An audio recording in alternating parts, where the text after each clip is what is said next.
Hi guys, মাছ ধরতেছি আমরা। এই দেখতে পারতেছেন মৎস্য খামারে প্রচন্ড শীত। এটা হলো রুহুল টাইগার। রুহুল টাইগার, এটা হলো রুহুল টাইগার। প্রচন্ড শীত, মাইনাস তাপমাত্রা। দক্ষিণ দক্ষিণ কোরিয়া থেকে আমরা কাজ কাজ করি দক্ষিণ কোরিয়ায়, প্রবাসী। মৎস্য খামারে দেখতে পাচ্ছেন অনেক মাছ।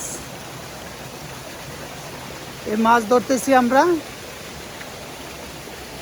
এটা হলো উন্নত প্রযুক্তিতে একটি খামার, যেখানে কোরিয়ানরা অনেক টাকা ইনভেস্ট করে এই খামারগুলো তৈরি করে থাকে।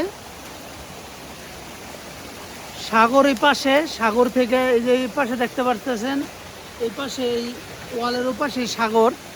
সাগর থেকে মোটরের মাধ্যমে পানি এনে এই জায়গায় খামার ব্যবস্থা করা হয়েছে। দেখতে পাচ্ছেন নি? কাজ কষ্টের হলেও মাছ ধরার সময় বা মাছ দেখার সময় বা খাবার দেওয়ার সময় খুবই ভালো লাগে। তো যারা এই ভিডিওগুলো দেখতে পছন্দ করেন, অবশ্যই আমার চ্যানেলটি সাবস্ক্রাইব করবেন।